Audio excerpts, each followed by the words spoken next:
On Wednesday, August 10th, the Vermont Council on Rural Development held its annual Community Leadership Summit. At least it was annual until 2020, when the COVID pandemic forced a 2-year interruption of the in-person get-together of state and community leaders. The last one had been held in 2019 at Castleton University, so it was with a lot of excitement that roughly 500 people converged on the campus of Vermont Technical College in Randolph, Vermont, for a day-long series of workshops, panel discussions, forums, and networking, hearing from each other about what the issues are in their own communities, and sharing ideas on possible solutions or approaches to dealing with them. The topics covered in the breakout sessions varied widely, from fundraising to demographic change in Vermont, to developing and implementing community-based climate solutions, as well as implementing local and regional housing solutions, the creative economy, inviting and engaging new leadership, particularly among younger Vermonters, as well as the lessons learned from the COVID response and recovery. Brian Lowe, the Executive Director of the Rural Development Council, got things started with an introductory welcome. Wow, there are a lot of people here. Thank you all so much for being here. Thank you, President Graywall, for those nice remarks to welcome us, and good luck to you in the important work that you have ahead. Julie, thank you for your leadership of the VCRD board and always pushing us to be thinking about what else we can do for communities around the state. And to everybody here today, thank you. Thank you for giving your time and coming to join with us today. It's exciting to see so many new faces, some familiar friends, and our hope today is that you leave here feeling rejuvenated and recommitted to your work, that you get to see some friends and reconnect after years, and that you get to meet some new people and make some new connections. After some awards and recognitions of leadership in communities across the state were made, those attending fanned out across some of the nearby buildings on the college campus to take part in one of the breakout sessions.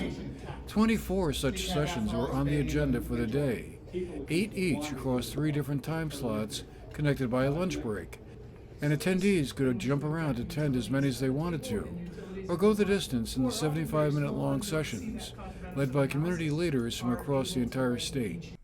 And Southern Vermont was well represented as well.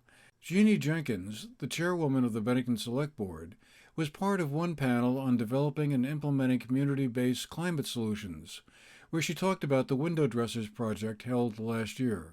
We had a chance to chat further with her afterwards. What's been your takeaway so far of the leadership conference here?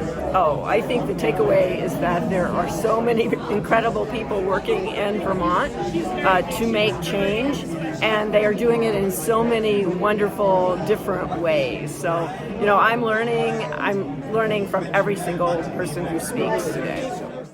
Liz Ruffa, a member of the Dorset Select Board, and Ben Freeman, a member of the Taconic and Green Regional School District Board, were also circulating through the conference. It's a great opportunity for folks from all over the state to get together and learn and think together. And what I've always loved about it is that there's this high-low approach to these convenings where you have people that are leading state initiatives, and then you've got people that are also representing their towns and their local projects. I am here representing the town of Dorset today. And so that's one of the reasons why I always make the effort to come. I've come the last 3 years that this has happened, and it's a great venue to connect with folks that are just really invested in improving our communities. And I've learned a lot through the different sessions that I've been to, but really a lot of it is just connecting with folks who are really trying to think about how do we not only support and cherish and nurture the people that are living in our communities now, but how do we envision the future that is really sustainable and vital for anybody who wants to be here. And that's, I think, a lot of what VCRD is trying to do, and I've really valued and appreciated their work in our communities, so that's why I'm here.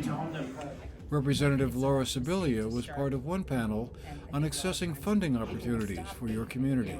Yeah, absolutely. And the theme here is rural. And, we have so many rural communities, so many rural governments, so many rural organizations. And we certainly see this in Southern Vermont, where we're trying to connect a bunch of rural entities together to do big things. And this is an opportunity here to get some tools in that regard.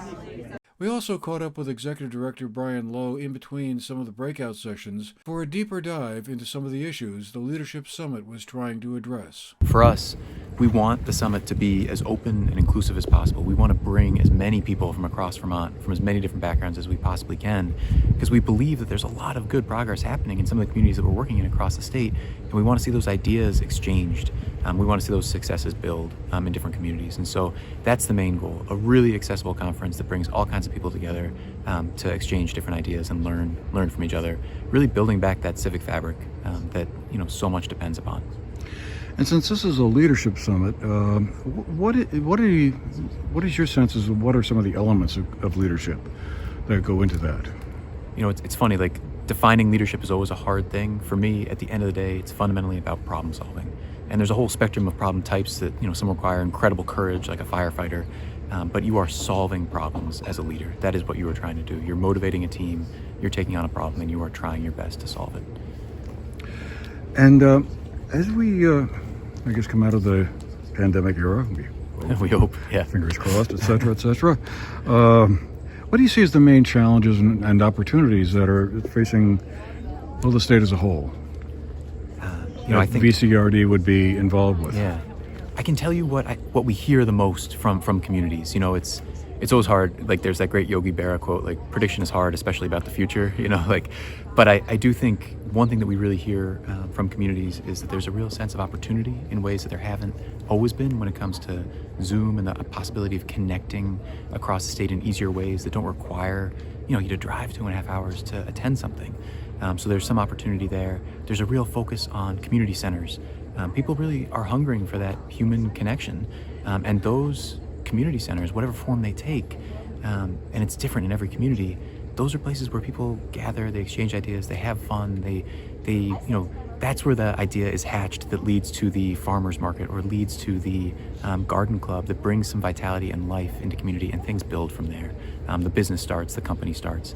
And so that's what we're seeing a lot of right now is this kind of, I want to be careful about using a word like optimism, but I do feel like there's some real optimism that we see and some real potential that we see coming out of this pandemic for people to reconnect in different ways and rebuild some of these fundamental institutions that we depend on. All told, the summit brought together a remarkable cross-section of Vermonters eager to help push their communities forward as the pandemic era hopefully recedes and the work of rebuilding and improving communities advances. It certainly ended on a high note. Free Ben & Jerry's ice cream doled out to whoever wanted some. For the GNAT-TV News Project, I'm Andrew McKeever.